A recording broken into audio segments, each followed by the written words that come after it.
अस्सलामुअलैकुम नाजरीन, आप देख रहे हैं प्रोग्राम सच की तलाश। मैं हूं उसामा एजाज। नाजरीन, शहर कराची जो कि पाकिस्तान का माशी दारुल हुकूमत है, लेकिन आज एक बार फिर खौफ, दबाव और बद इंतजामी की अलामत बनता जा रहा है। शहर के मुख्तलिफ तजारती मराकज़ में ताजिर बरादरी भत्ते की पर्चियों, धमकियों और गैर कानूनी तजावुजात के बायस शदीद परेशानी में मुब्तला है। कारोबार चलाना मुश्किल हो चुका है। कहीं पर्ची, कहीं फ़ोन कॉल्स, तो कहीं बाजारों में फैली तजावुजात ने खरीदारों की आमद रोक दी है। ताजिरों का कहना है कि भत्ते की पर्चियां जानो माल के तहफ़्फ़ुज़ पर भी सवालिया निशान बन चुकी हैं। दूसरी जानिब तजावुजात, ठेले, गैर कानूनी स्टॉल्स और कब्जे बहुत से मसाइल को भी जन्म दे रहे हैं, जिसका बराह रास्त नुकसान कारोबार को हो रहा है। कारोबारी हल्के मुतालबा कर रहे हैं कि भत्ते की पर्चियों और तजावुजात के खिलाफ ठोस और मुस्तकिल कार्रवाई की जाए। इसी पर बात कर लेते हैं। इस वक्त हमारे साथ मौजूद हैं ताजिर रहनुमा शर्जील गोपलानी साहब। शर्जील गोपलानी साहब, आपको प्रोग्राम में खुश आमदीद कहूंगा। साथ ही साथ हमारे साथ मौजूद है ताजिर रहनुमा अतीक मीर साहब। अतीक मीर साहब, आपको भी खुश आमदीद कहूंगा। शर्जील गोपलानी साहब, आपसे आगाज करूंगा। ये बताइएगा गोपलानी साहब, कराची में कारोबार करने का सबसे मुश्किल पहलू आज आपके नजदीक क्या है? कराची में तो रहने का भी बहुत बड़ा जो है मुश्किल काम है। यहाँ पे तो वो शख्स रह सकता है जो एलियन हो। यहाँ पे इंसानों के रहने के लिए तो जगह खत्म कर दी गई है। जहाँ पे आप तजावुजात की बात कर लें या अगर आप देखें, पानी का तो बहरान पहले था ही, बिजली का बहरान भी हमें पैदा कर दिया गया, अब गैस का बहरान भी हमारे सामने है। इसके बाद जा बजा सड़कें खोद के रख दी गई, पूरे शहर को इन्होंने जो है, मोहनजोदड़ो को भी शायद उससे बेहतर हाल होगा जो कराची का हाल किया गया है। साथ में आप सीवरेज जी। का पानी इस वक्त रोडों पे खड़ा हुआ है। कौन सी गली, कौन सा मोहल्ला ऐसा है जहाँ पे सीवरेज का पानी जो है वो बाहर गटरों से नहीं उबल रहा हो। तो कराची में तो खैर जो लोग रहते हैं उनको तो जो है मेरे ख्याल में उनको कोई अवार्ड देना चाहिए कि कराची के लोग, उनके पास कोई और जगह है नहीं जाने के लिए। और कराची के जो हुक्मरान हैं, सिंध के जो हुक्मरान हैं, वो भी इसका पूरा फायदा उठा रहे हैं, कराची के जो शराब शरीफ लोगों का और कराची के पुरअमन लोगों का। अच्छा, अतीक मीर साहब, आप सुन सकते हैं तो काइंडली आप अपना माइक अनम्यूट कर दिएगा। अतीक मीर साहब।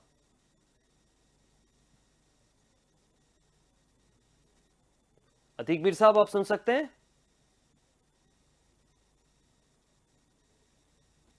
अतीक मीर साहब, आप अपना माइक अनम्यूट कर दिएगा।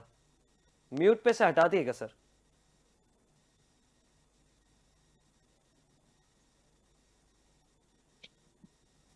आप सुन सकते हैं आप मुझे? जी अतीक मीर साहब, अतीक मीर साहब, खुश आमदीद शो में।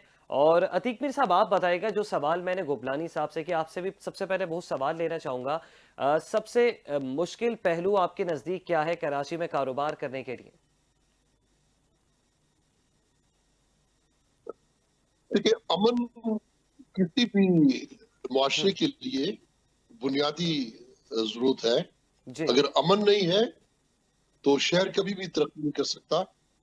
उसकी मुआशी, समाजी, मुआशरती तमाम सरगर्मियां महदूद हो जाती हैं। उस उस पर जिस शहर पर जाएंगे, अभी डाकू आ जाएंगे, अभी चोर हमारा सामान ले जाएंगे। तो ये शहर इस वक्त जुराइम के नगरी बना बना हुआ है। जी। दूसरा, हर इदारा बदउनवान है। आप किसी भी इदारे में चले जाएं, आप देखें बुनियादी जो चीज है वो वहां आप जो नजर आएगी वो आ, यानी इस कदर बदउनवानी है कि आपका कोई काम पैसे दिए बगैर होता नहीं है। दूसरा, आप जुर्म किए बगैर सजा पा जाते हैं और ओहदा लेने के लिए आपको कोई नेक नाम होना भी जरूरी नहीं है। तो एक धर्म भरम सा सिलसिला है कराची शहर में बिलखसूस। वैसे तो मुल्क की जो हालत है आपके सामने है, लेकिन कराची चूंकि बिजनेस हब है और बिजनेस हब की का एक स्टेटस भी था इसका कि इसमें कारोबारी सरगर्मियां बेहतरीन तरीके से चलती थी। सनत और तजारत मुल्क की सतह पर बहुत ज्यादा काबिल तारीफ थी।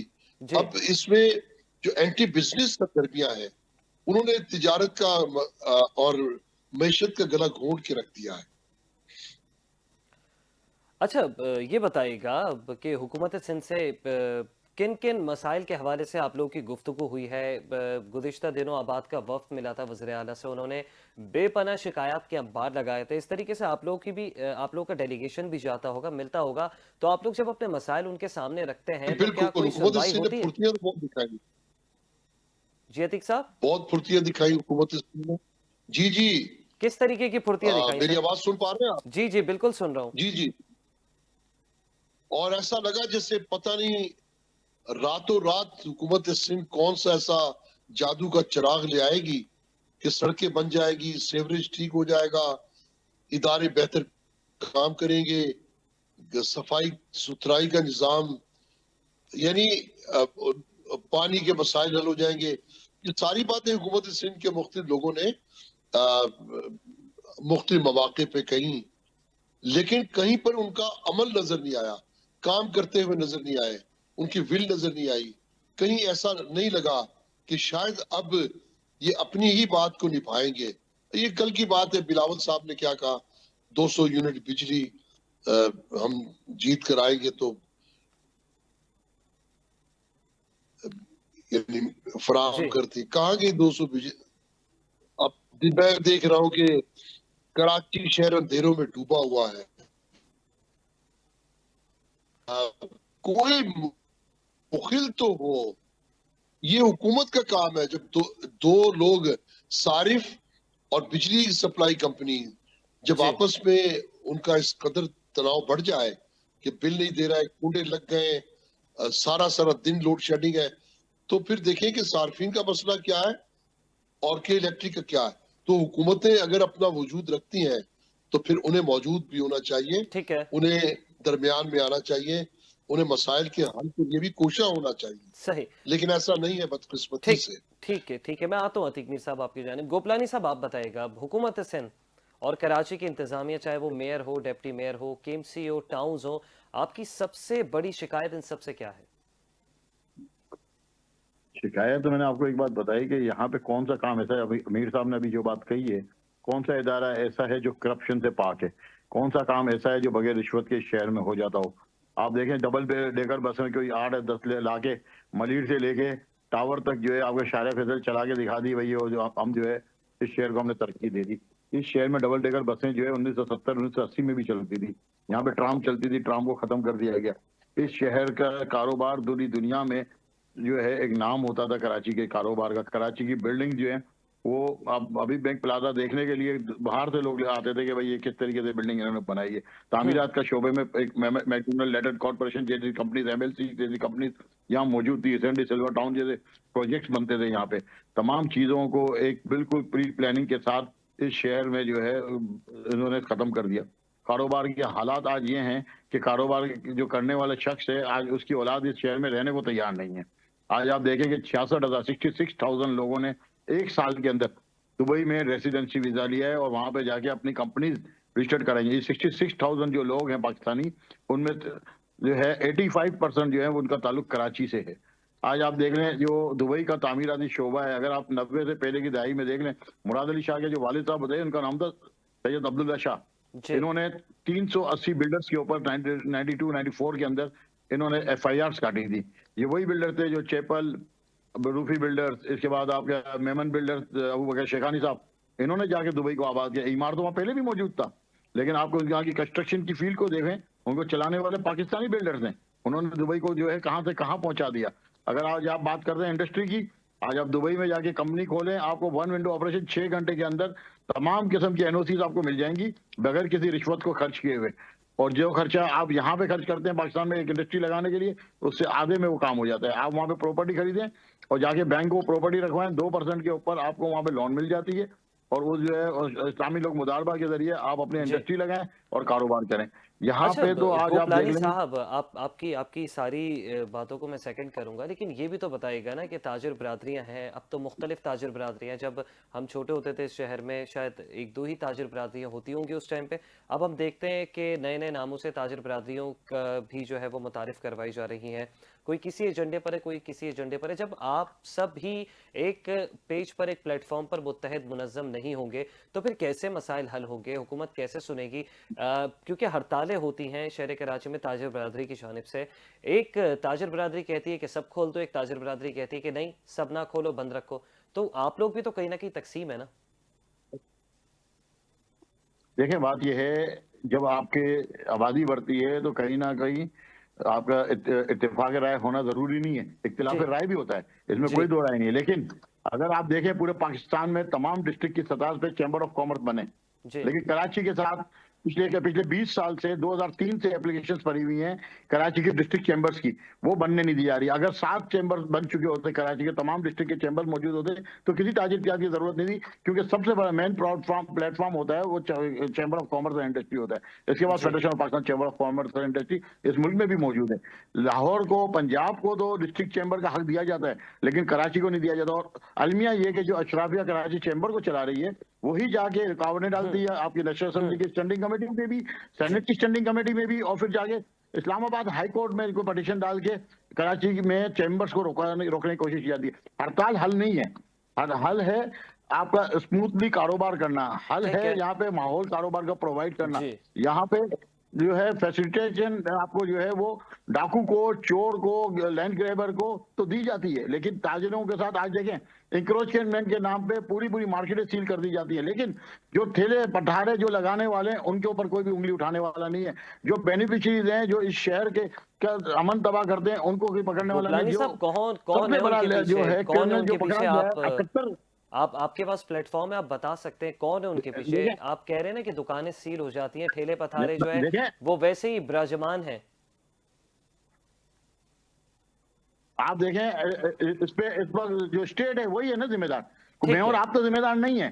स्टेट बिल्कुल। क्यों ताजिरों को हर वक्त तंग किया जाता है? क्यों 5,000 के नाम पे आज 5,000 रुपए जैसे लेके 25,000 रुपए जो जुर्माना लिया जा रहा है टाउन जी। म्यूनसिपल कॉर्पोरेशन में, इसका हिसाब कब मिलेगा हमें? एक एक मार्केट से रोजाना के बुनियाद पे 2-2, 3-3, 5-5 लाख रुपए जो है वो रसीदों 5-5 हजार की, 20-25 हजार की काटी जा रही है। इसका जी। हिसाब कौन देगा? अरबों रुपए का फंड, 8,000 अरब रुपए इस साल का टैक्स कराची ने पे किया है, 8,000 अरब रुपए। और इसके बाद भी शहर पे कोई 800 अरब रुपए लगाने को तैयार नहीं है। सही। अतीक मीर साहब, आपकी जानिब आऊंगा। कारोबारी बरादरी को मुसलसल भत्ते की पर्चियां, धमकियां आमेज फोन कॉल्स मौसूल हो रही हैं। कुछ पाकिस्तान के अंदर से रह के मौसूल हो रही हैं, कुछ बैरून मुमालिक से हो रही हैं। ताजिरों ने पुलिस और मुताल्लिका इदारों के पास रिपोर्ट भी दर्ज करवाई होंगी। सर, नतीजा क्या निकला है अब तक? देखिए, एक बहुत अच्छी सतह पे पत्ताखोरी का सिलसिला खत्म हो गया था। जी। और इदारों ने जिस तंजीम के साथ, जिस बामी इश्तराक के साथ रेंजर्स पुलिस ने इस अफरीद को खत्म किया था, फिर एक गैप आया।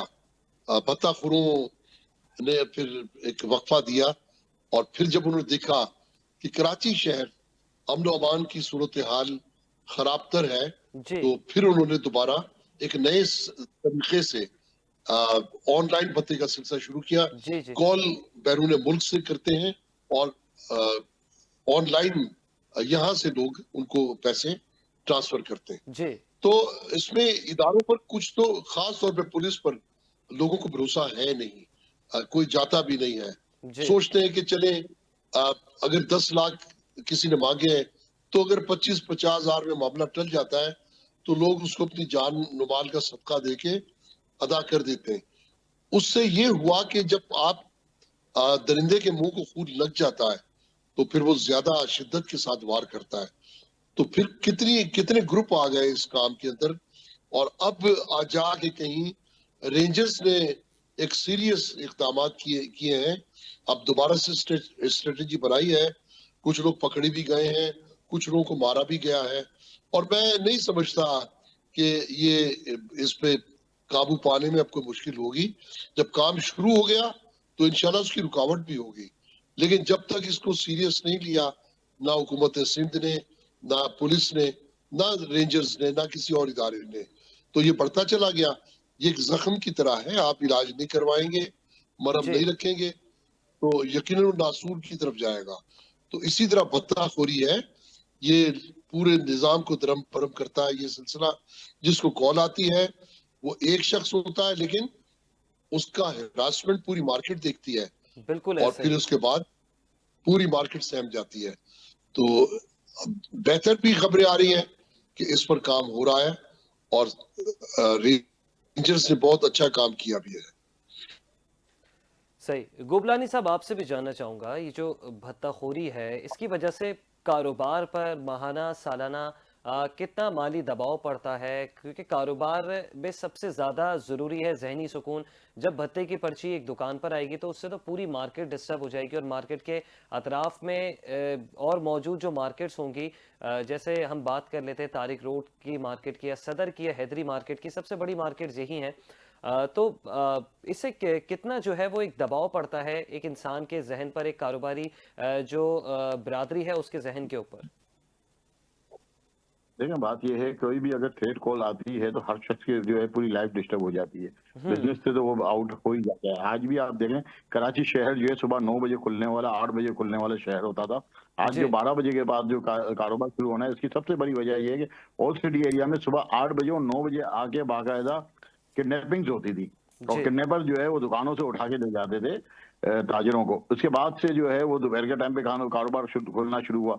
और अब जो थ्रेड्स की कॉल्स आती हैं, जो मीर साहब ने जो बात की, बिल्कुल हमारा तजुर्बा भी यही है कि अगर 50,000 लाख रुपए में मसला खत्म होता है तो इसके बाद किसी को भी कहीं रिपोर्ट करने की जरूरत नहीं है। इससे ज्यादा अखराजात तो जो है वो थानों में FIR कटवाने के बाद हो जाते हैं और कोर्टों के जो है धक्के खाने पे हो जाते हैं। तो लोग बोलते हैं 50,000 लाख में जांच हो रहा है। अभी भी जो अगर आपने आबाद वाला जो केस देखा है, ये जी वो जो रिपोर्टेड क्राइम्स हैं जिनके पास 50 लाख से ऊपर की जो डिमांड की गई, 5 करोड़ 6 करोड़ की डिमांड की गई, जी बिटकॉइन के जरिए पैसे मांगे गए, ये जी वो सारी मामला था। अच्छा, जो लोग एलिमेंट्स बाहर बैठे, अभी मुझे जिस तरह कॉल आई है, नंबर 2 जो था उसका, जो आपका गैंग वॉर का सरगना था, उसका नंबर 2 का, तो मेरे को जो अफ्रीका से कॉल आई है, और जब मैंने IG को ये बात बताई है और ये सारी चीजें मैंने, और इसको यहाँ तक पता था कि मैं इस वक्त पाकिस्तान में नहीं मौजूद हूँ, मैं कतर एयरपोर्ट पे हूँ।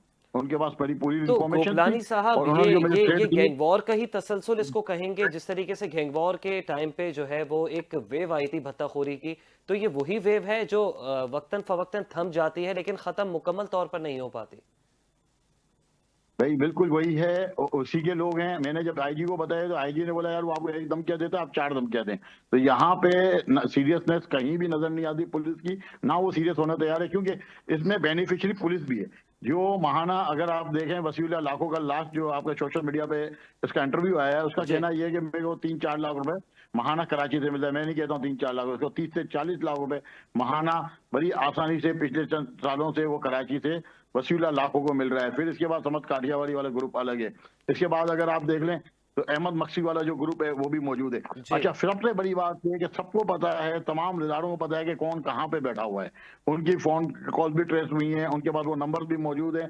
और आज आपके जो सिफारती ताल्लुकात हमारे नेबरिंग कंट्री से बहुत अच्छे हैं। जी आप जब हमारे मोहसिन नकवी साहब वैसे तो चले जाते हैं उन ममालिक में, खासतौर पर ईरान में, तो वो जाके ईरान के वजीर खारजा को क्यों नहीं कहा जाता, क्या उनके कॉन्सुलेट जनरल को बुला के क्यों नहीं कहा जाता कि भाई हमें वांटेड है और आप ये हमें हवाले करें। ठीक है अब वो ठीक है। इनका कहना ये है कि रेड वारंट जो इशू किया गया है उस पर ईरान ये पूछ रहा है कि आप इनकी आइटिनरी दें कि ये किस जो है बॉर्डर से ईरान गए हैं। जी जो लोग गैंग वॉर और क्रिमिनल्स हैं उनको किसी आइटिनरी, किसी पासपोर्ट की जरूरत नहीं है। उनके बिल्कुल पास अपने सेफ पैसेजेस हैं जाने और आने के लिए।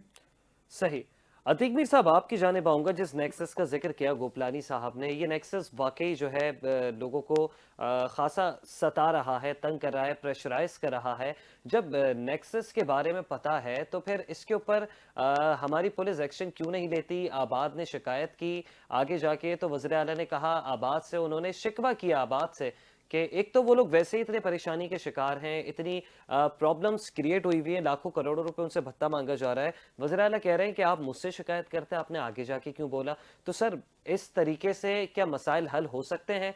क्योंकि वज़ीर आला को अगर एक बात पता चल रही है तो वो आए और पहले खुद मिले, और फिर शिकवा तो आबाद को करना चाहिए, कारोबारी बिरादरी को, आप सब ने करना चाहिए। उल्टा शिकवा जो है वज़ीर आला से मुराद अली शाह साहब करते दिखाई दे रहे हैं। अभी कुछ देर पहले आप दरियाफ्त कर रहे थे कि ताजिर तंजीमें पहले जी की तरह मुनज़्ज़म नहीं है। जी जी देखें, आवाज, वो कहते हैं बच्चा रोता है तो माँ उसे दूध देती है, जी और बच्चे की माँ ही मर जाए और तो उसका रोना किस काम का? ठीक है। सिंध के अवाम, सिंध के ताजिर किससे फरियाद करें? सिंध हुकूमत एक हयूला है, एक ख्याल, एक तस्वुर है। बज़ाहिर तो सारी नशिस्तें नजर आती हैं, फलां की वजारत मुशीर भी है, बहुत लोग, लेकिन ये सब ऐसा लगता है ख्वाब व ख्याल है, ये हवा में है, किसी का कोई किरदार नहीं है। इससे कबल जब भी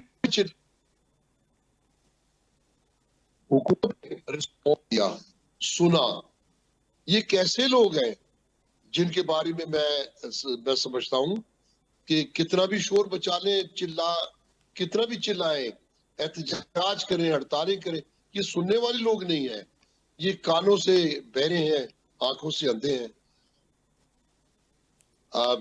हम समझते हैं कि अब ये किसी को उम्मीद ही नहीं है कि एहतजाज करने से, हड़ताल करने से शायद उनकी बात सुनी जाएगी।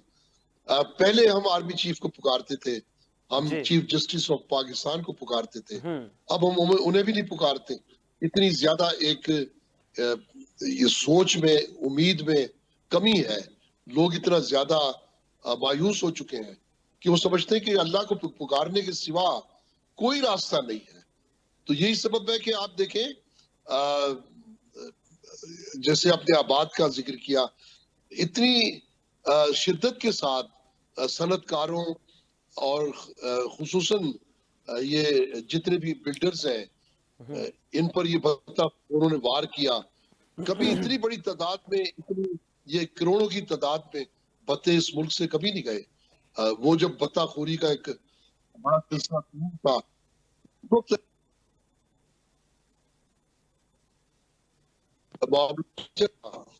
करोड़ या उससे ज्यादा की रकम जाती थी। अब तो जिस तरह बिल्डर्स को हिरासा किया गया, जिस तरह बड़े लोगों पे हाथ डाला है ये बैरून मुल्क औरों ने, जी। तो इतनी बड़ी तादाद में कभी भी पता अदा नहीं हुआ।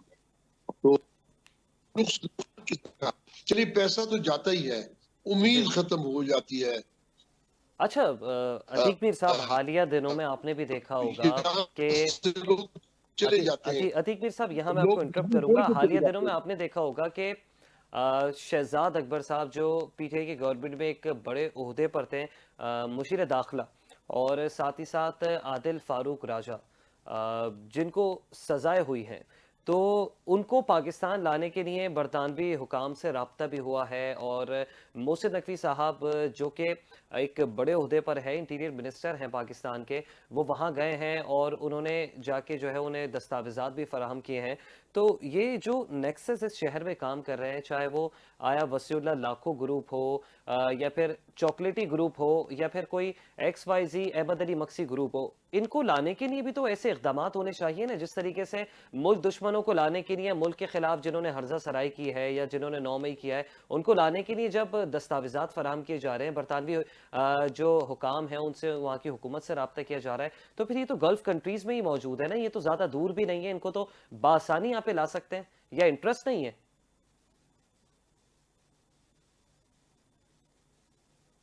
गैर मुल्की ये खारजा पॉलिसी की बारे में बात करते हैं, ये जो कहते हैं कि अमेरिका हमारा मद्दा हो गया, ट्रंप हमारी तारीफें करता है, ये मैं समझता हूं कि इनकी अपनी जुबान, ये खुद फरीबी में मुब्तला है।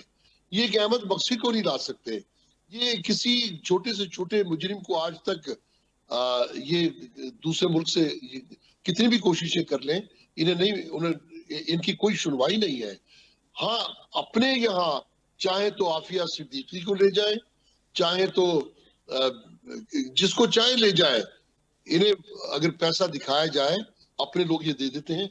लेकिन इन्हें कभी कोई छोटे से छोटा, बड़े से बड़ा कोई मुजरिम बैरून मुल्क जो मुल्क से फरार हो गया, वो मुमकिन नहीं लगता कि इनके हवाले वो कर दें। तो की औकात तो यही है। मैं समझता हूं कि इसी, देखें, अमल में और अपने मुंह से मियां मुट्ठी बनने में बड़ा फर्क है।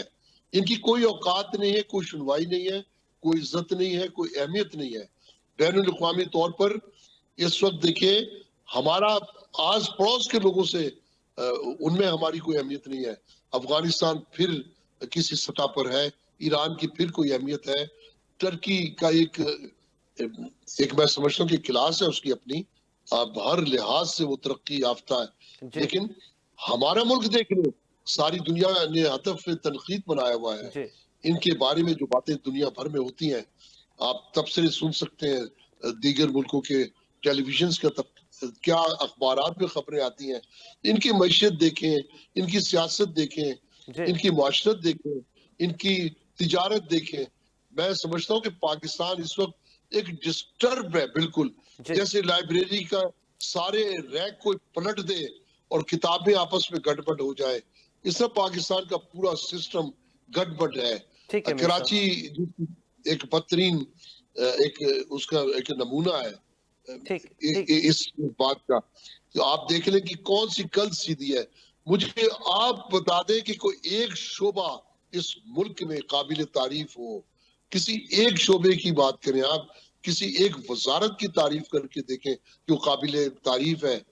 मैं नहीं समझता कि आने वाला वक्त अगर इसी ढंग से हम चले, इसी रंग से चले, तो आने वाला वक्त कोई अच्छी बात हमारे ठीक है सामने लाएगा। ठीक है मीर साहब। ठीक है मीर साहब, आप साथ रहिएगा। गुबलानी साहब, आपसे जानना चाहूँगा, एक जानिब तो भत्ते की पर्चियों का मामला है, दूसरी जानिब तजावुज़ात की भरमार भी हम देखते हैं, जिसकी वजह से कारोबार करने में सख्त दुश्वारी और मुश्किलात हैं, और कारोबार के आमदन पर भी खासा फ़र्क पड़ रहा है दुकानदारों को। तो आप समझते हैं कि इसके ख़िलाफ़ जितने भी अब तक ऑपरेशंस हुए हैं, ये मुस्तकिल बुनियादों पर नहीं हुए हैं और ये सिर्फ टेम्परेरी बुनियादों पर हुए हैं? देखें, ये जो ऑपरेशन हो रहा है ये सिर्फ और सिर्फ दिखावा हो रहा है। सिर्फ और सिर्फ ताजिरों को परेशान किया जा रहा है, तो अपनी बुक्स जो है वो पूरी की जा रही हैं। मैं अगर आपने वाकई शहर को साफ करना है तो पहले तो आप फैसिलिटेशन दें। अगर आपने किसी मुल्क, जब टैक्स दुनिया में लागू हुआ था, तो आप एक चीज देखें कि टैक्स लेने का एक मामला था कि भाई आवाम को क्या दिया जाएगा, हेल्थ, एजुकेशन एंड जॉब्स, ये स्टेट की रिस्पॉन्सिबिलिटी थी। टैक्स तो हमारे किस्म का दे रहे हैं, लेकिन फैसिलिटेशन हमारे पास कुछ भी नहीं है। इसी मुल्क के अंदर अगर आपका पंजाब में कोई क्रिमिनल वारदात करके किसी दूसरे मुल्क चला जाता है तो उसको पंजाब में लाके इनकाउंटर हो जाता है, लेकिन सही। जो कराची में लाके लोगों को किडनैप करते हैं और आज सालों से पत्ता ले रहे हैं, जी। उनको लाने के लिए कोई भी जो है अच्छा सिनेरियो नहीं गोपलानी जो है साहब, वो। अगर सब कुछ ऐसे ही चलता रहा तो फिर आप सबकी ताजिर तंजीमों का अगला लाएमल क्या होगा? क्या आप लोग अपना रोड मैप देंगे? आगे क्या आप लोग नए प्लान्स बनाने जा रहे हैं? क्या लाएमल आप लोग देने वाले हैं फिर? देखिए, मैं आपको खुली बात ये कहूंगा, मैं अपनी बात करूंगा, मैं मीर साहब की तो बात नहीं करूंगा। हम्म। जो मैं तो फेडअप हो गया हूँ, मैंने पिछले 25 साल की जो बिजनेस पॉलिटिक्स देखी है और जो हम पे प्रेशर दिया जाता है और हमें जिस तरह बिठाया जाता है और जिस तरह हमें प्रेशराइज किया जाता है, तो अब तो हम इस चीज से मैं तो तंग आ चुका हूँ कि बेहतर ये है कि वो जो एक हमारा नारा जो चल पड़ा है ताजरों का कि पाकिस्तान से जिंदाबाद, तो हम भी अब इसी पैटर्न पे अब चलने पे शुरू हो गए हैं कि जब 66 लोग जा सकते हैं तो 66,001 बंदा भी जा सकता है। तो मेरा तो बिल्कुल अब ये है कि अब मैं ये समझता हूँ कि इस मुल्क में जहाँ कानून नाम की कोई चीज नहीं है, जहाँ पे इंसानियत नाम की कोई चीज नहीं है, जहाँ पे अखलाकियत नाम की कोई चीज नहीं है, तो उससे बेहतर ये है कि ये मुल्क छोड़ के बाहर चला दिया जाए। आप देख लें कि तमाम बिल्डर्स ने अपना पैसा बाहर मूव कर दिया है। जितने इंडस्ट्रियलिस्ट है, मैं गारंटी से कहता हूँ 99.9% इंडस्ट्रियलिस्ट ने अपना पैसा बाहर मूव कर दिया है। सियासतदानों का पैसा तो पहले ही बाहर रहता है, तो अब हमारा भी छोटे ताजिरों का भी यहाँ बैठना गोपलानी मुश्किल है। साहब, फिर इससे तो ये बेहतर है कि मैदान जो छोड़ने इस वाली वक्त बात हो गई गल्फ गोपलानी कंट्रीज में, साहब। जो गल्फ कंट्रीज ऑफर दे रहे हैं, हम उसको अवेल कर रहे हैं। बेहतर ये है क्योंकि इस शहर में इस मुल्क का कोई पुरसाने हाल नहीं है, ना वो सिंसियर है, ना उन्होंने यहाँ रहना है, ना उन्होंने हमें यहाँ रहने देना है। तो गोपलानी साहब, ये तो फिर मैदान छोड़ के जाने वाली बात हो गई ना सर, इस तरीके से तो फिर मुकाबला नहीं होगा। देखिए, मैदान में वहां लड़ा जाता है जहां इंसाफ नाम की चीज हो, जहां पे आपकी सुनवाई हो, जहां पे इंसानियत हो। यहाँ पे इंसानियत नाम की चीज नहीं है। जो बंदा टैक्स देता है उसको जलील और रुस्वा किया जाता है। यहाँ कोई पैरामीटर नहीं है कि शरीफ आदमी इस शहर में रह सके। यहाँ पे शरीफ आदमी के लिए हर किस्म का जो है मामला तंग कर दिया जाता है, उसको इस तरह परेशान किया जाता है कि वो अपनी इज्जत भी बचा ले तो बहुत बड़ी बात है। सही। अच्छा मीर साहब, आप सुन सकते हैं मुझे? अच्छा गोपलानी साहब, आपसे ही ये जानना चाहूँगा मैं कि आप फिर हुकूमत को, कराची के एडमिनिस्ट्रेशन को, पुलिस को, कानून नाफिज करने वाले इदारों को क्या तजवीज़ देना चाहेंगे एक ताजिर रहनुमा के तौर पर? मैं क्या तजवीज़ दूं? हमने तो लिख के इनको दे दिया। हमें तो पता है कारोबार कैसे किया जाता है। जिस बार अफगान वॉर हो रही थी, पाकिस्तान जहां से सबसे बड़ी सप्लाई चेन था, वहां पे जो लोग बैठे थे उनके चाहे फूड आइटम्स हों, चाहे उनके लिए दूसरे इक्विपमेंट्स हों, चाहे वहां पे आपके कंस्ट्रक्शन के इक्विपमेंट हों, और पाकिस्तान ने उस वक्त आप देखें जीडीपी आपकी 7.6 7.8% पे खरीदी। इसके बाद आज तक दोबारा वो जीडीपी आपकी उस एंगल पे नहीं जा सकी। क्यों आज तक वो सिंसियर नहीं हो रहे कि जीडीपी को ऊपर ले जाया जाए, कारोबारी मामला तो माहौल पैदा किया जाए कि इस मुल्क के अंदर कारोबारी जो लोग हैं उनको माहौल दिया जाए कि वो कारोबार कर, जो दुबई जाके कारोबार कर सकते हैं, जो सऊदीया जाके कारोबार कर सकते हैं, जो जाके यूरोप में कारोबार करके अपना नाम बना सकते हैं, वो कराची में कारोबार क्यों नहीं कर सकते और उनको ये माहौल क्यों नहीं दिया जा रहा? यहाँ पे सिर्फ पंजाब पंजाब और पंजाब ही को क्यों सोचा जाता है? यहाँ पे क्यों कराची के लोगों जी। को जो है उसका हक नहीं दिया जा रहा? अच्छा गोपलानी साहब, मेरे एक सादा सा सवाल है, ये जो भत्ते की पर्चियां और ये धमकियां देने वाले जो ये ग्रुप्स या ग्रोह जो हैं, वो आपकी नज़र में कराची के कौन से इलाकों में ज़्यादा आपको मुतहरिक दिखाई दे रहे हैं? ओल्ड सिटी एरिया की अगर हम बात करें, वहां से अक्सर ऐसी शिकायत मौसूल होती है।